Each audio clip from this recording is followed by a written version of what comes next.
تبختري والعبي والمدح باسمك يزيد، يا بنت قوم تطول الجزيل افعالها.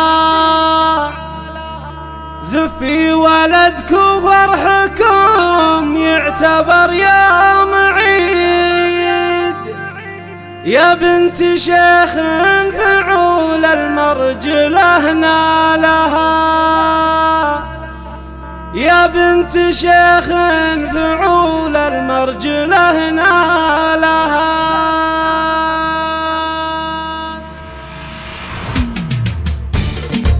باسمهم سارح تزين اجزى البيوت القصير، جعل السعد والفرح في عمرها فالها. تبختري والعبي والمدح باسمك يزيد، يا بنت قوم تطول الجزلة بافعالها. زفي ولدك وفرحكم يعتبر يا معيد، يا بنت شيخ فعول المرجله نالها. يا بنت شيخ فعول المرجله نالها.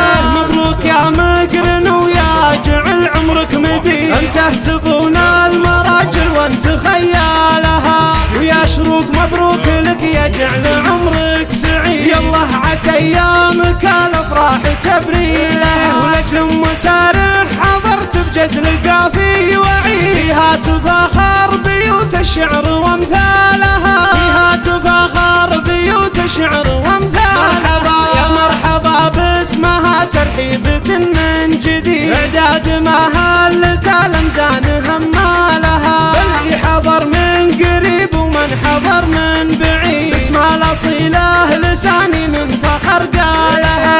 بنت شيخ يبين بالنهار الشديد، شيخ اللي قال كلمه بالفخر قالها. وختامها عد ما تكتب بيوت القصيد، صلوا على المصطفى في ختم موالها. صلوا على المصطفى في ختم موالها.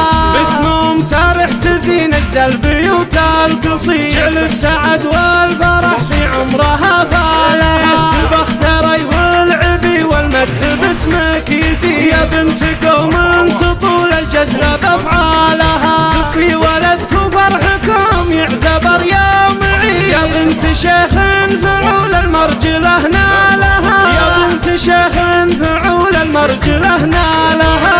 مبروك يا مقرن ويا جعل عمرك مديد، انت تحسبون المراجل وانت خيالها. ويا شروق مبروك لك يا جعل عمرك سعيد، يالله عسى ايامك الافراح تبريله. ولجل ام سارح حضرت بجزل قافي وعيد، فيها تفاخر بيوت الشعر وامثالها. فيها تفاخر بيوت الشعر وامثالها. يا مرحبا باسمها ترحيبة من جديد، اعداد ما هلت الامزان همالها. اللي حضر من قريب ومن حضر من بعيد، باسم الاصيله لساني من فخر قالها. بنت شيخ يبين بالنهار الشديد، شيخ اللي قال كلمه بالفخر قالها. وختامها عد ما تكتب بيوت القصيد، صلوا على المصطفى في ختم موالها. صلوا على المصطفى في ختم موالها. 966